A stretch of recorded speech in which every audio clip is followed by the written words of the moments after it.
নমস্কাৰ বন্ধু বান্ধৱীসকল, আপোনালোক সবকে পুনৰ এবাৰ এডুকুৱেষ্ট আসামৰ জিঅ'গ্ৰাফি সিৰিজৰ নতুন এখন ক্লাছ লৈ স্বাগতম জনাইছো। আজি আছে আমাৰ জিঅ'গ্ৰাফি বা ভূগোলৰ ক্লাছ নম্বৰ 8 আৰু ডিসকাস কৰিব লগা টপিকটো হৈছে মানচিত্ৰ, যাক নেকি ইংৰাজীত মেপ বুলি কোৱা হয়। তো বলক আজি আমি ভিডিঅ'ৰ ফালে আগবাঢ়ি যাওঁ। ভূগোল অধ্যয়নৰ প্ৰধান আহিলাসমূহ হৈছে গোলক, মানচিত্ৰ, ভূচিত্ৰাৱলী, আৰ্হিচিত্ৰ, কম্পাছ, নক্সা, লেখ, মডেল আদি। মনত ৰাখিব, নোট কৰি ল'ব যে ভূগোল অধ্যয়নৰ প্ৰধান আহিলাসমূহ কি কি। সেইকেইটা হ'ব গোলক, মানচিত্ৰ, ভূচিত্ৰাৱলী, আৰ্হিচিত্ৰ, কম্পাছ, এইটো কেম্পাছ হৈছে কম্পাছ হ'ব, কম্পাছ, নক্সা, লেখ, মডেল ইত্যাদি। কাগজ বা কোনো সমতল পৃষ্ঠত দিশ আৰু দূৰত্বৰ অনুপাত ঠিক ৰাখি পৃথিৱী বা ইয়াৰ কোনো এটা অংশক সৰু আকাৰলৈ পৰিৱৰ্তন কৰি অংকন কৰা চিত্ৰক মানচিত্ৰ বা মেপ বোলে। নোট কৰি ল'ব, মানচিত্ৰ বা মেপ কাক বোলে। তো ইয়াত চাওক, ইয়াত দেখুওৱা হৈছে, এইটো হৈছে অসমৰ মেপ। তো মেপ কাক কয়? ইয়াত দিশ মানে ডাইৰেকশ্যন আৰু ডিষ্টেন্স, এই দুটাৰ অনুপাত ঠিক ৰাখি কোনো এখন পৃথিৱী পৃষ্ঠৰ কোনো এখন ঠাইৰ যি চিত্ৰ অংকন কৰা হয় তাকে মানচিত্ৰ বা মেপ বোলে। চাওক, এইটো অসমৰ মেপ ইয়াত দেখুওৱা হৈছে। আমি যেতিয়া পৃথিৱীৰ কোনো এটি অংশৰ বিষয়ে অৰ্থাৎ কোনো দেশ, ৰাজ্য, জিলা, চহৰ বা গাঁও আদিৰ বিষয়ে বিতংকৈ অধ্যয়ন কৰিবলৈ যাওঁ, তেতিয়া আমি গোলকৰ সলনি মানচিত্ৰৰ সহায় ল'বলগীয়া হয়। মন কৰিব, যেতিয়া আমি পৃথিৱী পৃষ্ঠৰ কোনো এখন ঠাইৰ বিষয়ে বা কোনো দেশ, ৰাজ্য, জিলা, চহৰ বা গাঁও মানে কোনো এটা পাৰ্টিকুলাৰ ঠাইৰ বিষয়ে যেতিয়া আমি বিতংকে কিছুমান তথ্য জানিব লাগে, তেতিয়া আমি মানচিত্ৰৰ সহায় ল'বলগীয়া হয়। মনত ৰাখিব, কোনো এখন ঠাইৰ কোনো নিৰ্দিষ্ট কিছুমান তথ্য জানিবৰ কাৰণে যিটো আহিলা ব্যৱহাৰ কৰা হয় তাকে মানচিত্ৰ বুলি জনা যায়। মানচিত্ৰ বিভিন্ন প্ৰকাৰৰ আছে। মন কৰিব, মানচিত্ৰ কেইবা প্ৰকাৰৰ আছে আৰু সেই প্ৰকাৰসমূহ হৈছে, চাওক, প্ৰথমটো হৈছে প্ৰাকৃতিক মানচিত্ৰ, ৰাজনৈতিক মানচিত্ৰ, বতৰ মানচিত্ৰ, জনসংখ্যাৰ মানচিত্ৰ, যাতায়াত আৰু পৰিবহণৰ মানচিত্ৰ, কৃষি মানচিত্ৰ, উদ্যোগ মানচিত্ৰ আৰু বহু কেইটামান আছে। ইয়াত প্ৰধান কেইটামান নাম উল্লেখ কৰা হৈছে। এইকেইটা হৈছে মানচিত্ৰৰ প্ৰধান কেইটামান প্ৰকাৰ। প্ৰাকৃতিক মানচিত্ৰত নদী, পৰ্বত, উদ্ভিদ আদি ভৌগোলিক তথ্যবোৰ দেখুওৱা হয়। মন কৰিব, প্ৰাকৃতিক মানচিত্ৰত কোনবিলাক তথ্য দেখুওৱা হয়? নদী, পৰ্বত, কোনো এখন ঠাইৰ নদী, পৰ্বত, উদ্ভিদ মানে যিবিলাক ভৌগোলিক তথ্য আছে, জিঅ'গ্ৰাফিকেল ডেটা যিবিলাক আছে, সেইখিনি যিটো মেপত দেখুওৱা হয় তাকে প্ৰাকৃতিক মানচিত্ৰ বোলা হয়। মেপৰ পৰা চাবলৈ পাব, এইটো এটা হৈছে আমাৰ ভাৰতবৰ্ষৰ প্ৰাকৃতিক মানচিত্ৰ। ইয়াত চাওক, নদী ক'ত আছে এইবিলাক দেখুওৱা হৈছে। ইয়াত চাওক, ইয়াতে মৰুভূমি দেখুওৱা হৈছে। তো প্ৰাকৃতিক যিবিলাক বস্তু দেখুওৱা হয় তাকে প্ৰাকৃতিক মানচিত্ৰ বুলি জনা যায়। ৰাজনৈতিক মানচিত্ৰত দেশ, মহাদেশ, ৰাজ্য, জিলা আদিৰ অৱস্থান, চাৰিসীমা, ৰাজধানী, নগৰ, চহৰ আদি দেখুওৱা হয়। মন কৰিব, ৰাজনৈতিক মানচিত্ৰত কি দেখুওৱা হয়? দেশ মহাদেশৰ সীমা, ৰাজ্য, জিলা, তাৰ লগতে কোনো এখন দেশৰ চাৰিসীমা, দেশৰ ৰাজধানী বা ৰাজ্যৰ ৰাজধানী, নগৰ, চহৰ আদিৰ অৱস্থান। তো যিবিলাক বস্তুত ৰাজনৈতিক বস্তুখিনি দেখুওৱা হয় সেইবিলাককে ৰাজনৈতিক মানচিত্ৰ বোলে। ইয়াত ডায়েগ্ৰামৰ পৰা চাবলৈ পাব, এইটো হৈছে আমাৰ ভাৰতবৰ্ষৰ ৰাজনৈতিক মানচিত্ৰ। ইয়াত চাওক, বেলেগ বেলেগ ৰাজ্যক বেলেগ বেলেগ ৰঙেৰে দেখুওৱা হৈছে। তাৰ লগতে আমাৰ ভাৰতবৰ্ষৰ লগত থকা ইণ্টাৰনেশ্যনেল বৰ্ডাৰবিলাকো দেখুওৱা হৈছে। ইয়াত চাওক, পানীৰ লগত থকা বৰ্ডাৰবিলাকো দেখুওৱা হৈছে। তো এইটো হৈছে আমাৰ ভাৰতবৰ্ষৰ ৰাজনৈতিক মানচিত্ৰ। এতিয়া আহিব আমাৰ মানচিত্ৰৰ ভাগ। তো চাই লওক, অংকন পদ্ধতি, বিষয়বস্তু, উদ্দেশ্য আদিৰ ওপৰত নিৰ্ভৰ কৰি মানচিত্ৰক সাধাৰণ মানচিত্ৰ আৰু বিষয়ভিত্তিক মানচিত্ৰ হিচাপে ভাগ কৰিব পাৰি। মন কৰিব, অংকন পদ্ধতি, বিষয়বস্তু, উদ্দেশ্য এইবিলাকৰ ওপৰত নিৰ্ভৰ কৰি মানচিত্ৰক পুনৰ দুটা ভাগত ভাগ কৰা হয়। বা ভাগ কৰিব পাৰি সেই ভাগকেইটা হৈছে সাধাৰণ মানচিত্ৰ বা জেনাৰেল মেপ আৰু বিষয়ভিত্তিক মানচিত্ৰ বা থিমেটিক মেপ। প্ৰাকৃতিক আৰু ৰাজনৈতিক মানচিত্ৰবোৰক সাধাৰণ মানচিত্ৰ বোলে বা জেনাৰেল মেপ বোলে। মন কৰিব সাধাৰণ মানচিত্ৰ কাক বোলে? প্ৰাকৃতিক আৰু ৰাজনৈতিক মানচিত্ৰবোৰক সাধাৰণ মানচিত্ৰ বা জেনাৰেল মেপ বোলা হয়। জনসংখ্যাৰ বিতৰণ, যাতায়াত ব্যৱস্থা, জলবায়ু, বৃষ্টিপাত, অৰণ্য আদি কিছুমান বিশেষ তথ্য দেখুৱাই অঁকা মানচিত্ৰক বিষয়ভিত্তিক মানচিত্ৰ বা থিমেটিক মেপ বোলে।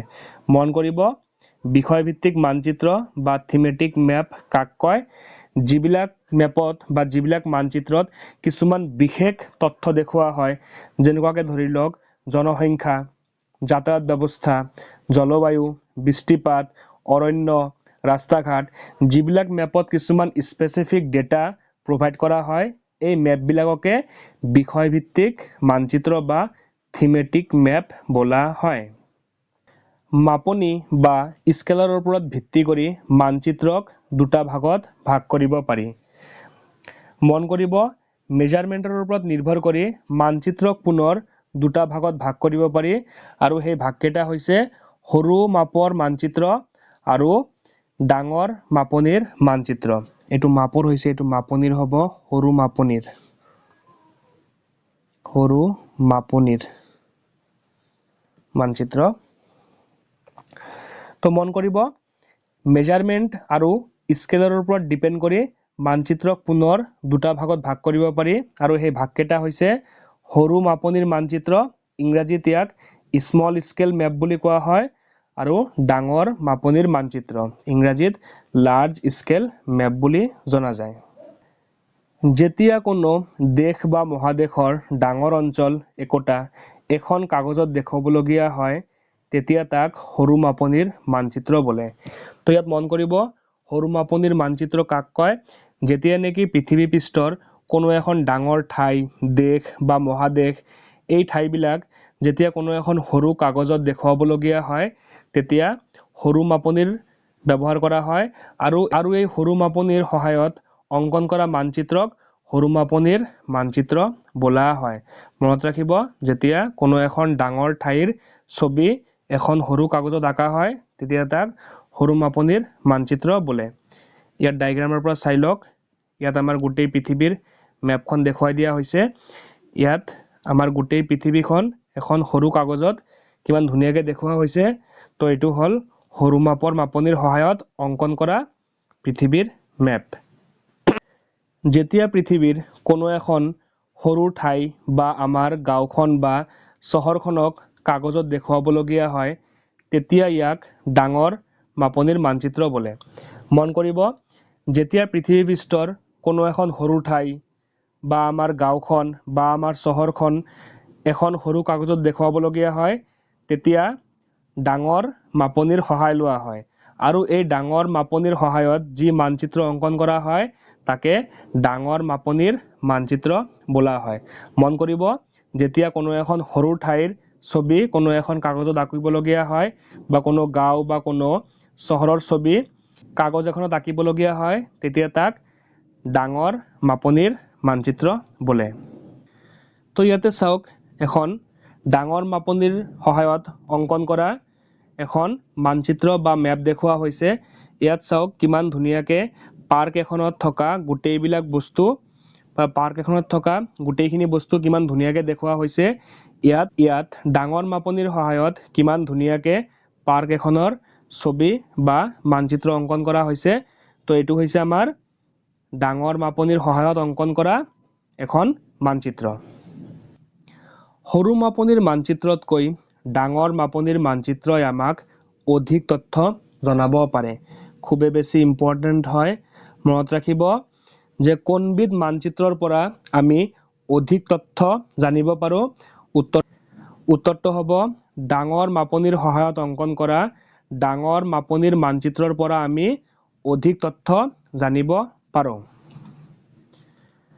মানচিত্ৰ প্ৰস্তুতকৰণৰ প্ৰধান উপাদান হৈছে তিনিটা খুবেই বেছি ইম্পৰ্টেণ্ট মনত ৰাখিব কোনো এটা মানচিত্ৰ অংকন কৰিবলৈ হলে সেই মানচিত্ৰখনৰ প্ৰধান উপাদানৰ দৰকাৰ আছে তিনিটা আৰু সেই তিনিটা হৈছে দূৰত্ব দিশ আৰু সাংকেতিক চিহ্ন কোনো এখন মানচিত্ৰ অংকন কৰিবলৈ হলে এই তিনিটা বস্তুৰ অত্যন্ত দৰকাৰ আছে হেগেটা দূৰত্ব বা ডিসটেন্স দিশ বা ডাইৰেকশন আৰু সাংকেতিক চিহ্ন বা সিম্বল মনত ৰাখিব এই তিনিটা নাম খুবেই বেছি ইম্পৰ্টেণ্ট হয় আমাৰ প্ৰধান দিশ চাৰিটা আৰু হেগেটা হৈছে উত্তৰ দক্ষিণ পূব আৰু পশ্চিম একেটা আমি সবে জানো যে আমাৰ প্ৰধান দিশ হৈছে চাৰিটা উত্তৰ দক্ষিণ পূব আৰু পশ্চিম কিন্তু এই চাৰিটা দিশ থকাৰ উপৰিও এই চাৰিটা দিশৰ মাজতো আৰু কেইটামান দিশ আছে তো সেই দিশ কেইটা হৈছে চাইলক সেই দিশ কেইটা হৈছে উত্তৰ পূব দক্ষিণ পশ্চিম আৰু উত্তৰ পশ্চিম আমাৰ প্ৰধান দিশ কেইটাৰ মাজতো কেইটামান মধ্যকালীন দিশ আছে আৰু সেই দিশ কেইটা হৈছে উত্তৰ পূব দক্ষিণ পশ্চিম আৰু উত্তৰ পশ্চিম তো ক'বলৈ গ'লে আমাৰ মুঠ বা টোটাল দিশ হৈছে 8টা মনত ৰাখিব তো এতিয়া আমি ডায়াগ্ৰামৰ পৰা বুজিম আমাৰ দিশ কেইটাৰ বিষয়ে তো ইয়াত চাওক এটো হৈছে উত্তৰ এটো হৈছে দক্ষিণ এটো হৈছে পূব আৰু এটো হৈছে পশ্চিম তো চাওক এই যে এটো হৈছে এটো উত্তৰ আৰু পূবৰ মাজত আছে কাৰণে ইয়াক উত্তৰ পূব বা নৰ্থ ইষ্ট বোলা হয় ইয়াত চাওক এটো দক্ষিণ আৰু এটো মানে এটো দিশ দক্ষিণ আৰু পূবৰ মাজত আছে কাৰণে ইয়াক দক্ষিণ পূব বা সাউথ ইষ্ট বোলা হয় এইফালে এতিয়া এটো চাওক এইখন এই দিশটো উত্তৰ আৰু পশ্চিমৰ মাজত আছে কাৰণে ইয়াক উত্তৰ পশ্চিম বা নৰ্থ ওয়েষ্ট বোলা হয় আৰু এইটো দিশ মানে শেষৰটো চাওক এইটো দিশ দক্ষিণ আৰু পশ্চিমৰ মাজত আছে কাৰণে ইয়াক দক্ষিণ পশ্চিম বা সাউথ ওয়েষ্ট বোলা হয় তো এনেকৈ আমাৰ দিশ হৈছে 8টা মনত ৰাখিব উত্তৰ দক্ষিণ পূব পশ্চিম উত্তৰ পূব দক্ষিণ পূব উত্তৰ পশ্চিম আৰু দক্ষিণ পশ্চিম মানচিত্ৰত ব্যৱহাৰ হোৱা সাংকেতিক চিহ্নবোৰক স্বীকৃত বা প্ৰচলিত চিহ্ন বোলা হয় আৰু ইংৰাজীত ইয়াক কনভেনশনাল সিম্বল বোলা হয় এই সাংকেতিক চিহ্নবোৰ গোটেই পৃথিৱীত একে ধৰণৰ হয় মনত ৰাখিব আমি যেতিয়া কোনোবা এখন মেপ পৰ্যবেক্ষণ কৰো তো সেই মেপত কি থাকে সেই মেপৰ ওপৰত কিছুমান সাংকেতিক চিহ্ন থাকে যেনেকুৱাকে ধৰি লওক এনেকৈ কিছুমান আকৃতিৰ দ্বাৰা গছ দেখুওৱা হয় এনেকুৱা কিছুমান লাইন থাকে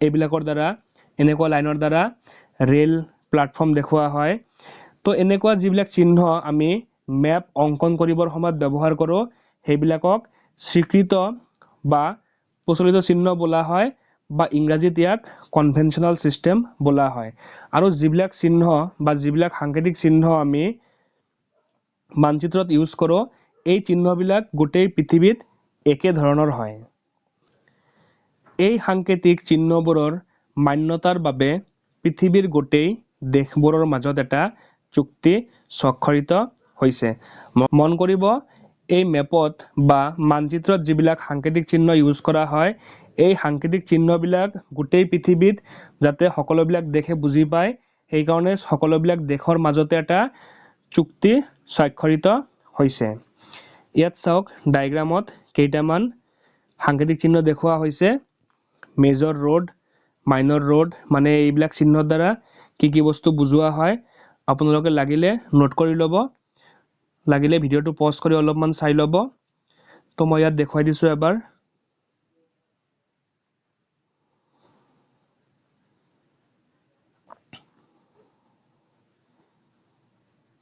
এতিয়া আহিল আৰ্হি চিত্ৰ বা স্কেচ মাপনিৰ সহায় নলোৱাকৈ কেৱল পৰ্যবেক্ষণ কৰি বা মনৰ ধাৰণা বা স্মৃতিৰ ওপৰত ভিত্তি কৰি অংকন কৰা চিত্ৰক আৰ্হি চিত্ৰ বা স্কেচ বোলে মন কৰিব আৰ্হি চিত্ৰ বা স্কেচ কাক বোলে যিটো মানচিত্ৰ আমি ডিসটেন্স আৰু ডাইৰেকশন মানে দিশ আৰু দূৰত্বৰ অনুপাত ঠিক নাৰাখি এনে উল্টা পাল্টাকে কিছুমান ড্ৰ কৰি দিও সেইবিলাককে কি কোৱাকে স্কেচ বা আৰ্হি চিত্ৰ বোলা হয় যেনেকৈ চাওক ইয়াত দেখুওৱা হৈছে এটা কোনোবা এজন লৰাই ড্ৰ কৰিছে ইয়াত ৰাস্তা আছে ইয়াত কিছুমান ঠাই আছে একা বেকা এইফালে গৈছে তো যিবিলাক মানচিত্ৰ আমি মাপনিৰ ব্যৱহাৰ নকৰাকৈ আমি এনে আঁকি দিওঁ জাষ্ট অলপ ধাৰণা দিবৰ কাৰণে সেইবিলাককে স্কেচ বা আৰ্হি চিত্ৰ বোলা হয় ডাঙৰ মাপনিৰ ব্যৱহাৰ কৰি অংকন কৰা সৰু ঠাই এখনৰ চিত্ৰক নক্সা বা প্লেন বোলে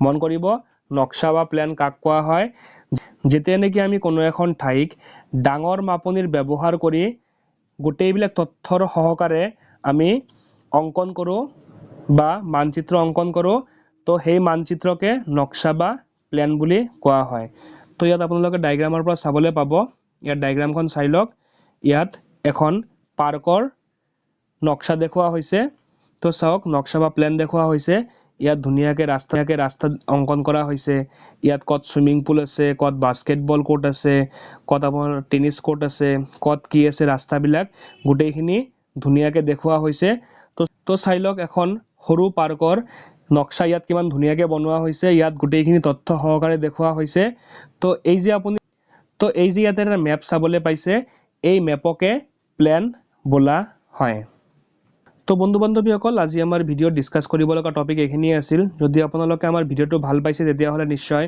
ভিডিঅ'টো লাইক কৰিব আৰু এনেকুৱা ইনফৰ্মেটিভ ভিডিঅ' আগলৈ পাই থাকিবৰ কাৰণে আমাৰ চেনেলটো ছাবস্ক্ৰাইব কৰিব লগতে সকলোবিলাক ভিডিঅ' নটিফিকেশ্যন পাবলৈ বেল আইকনটো প্ৰেছ কৰিব নমস্কাৰ ধন্যবাদ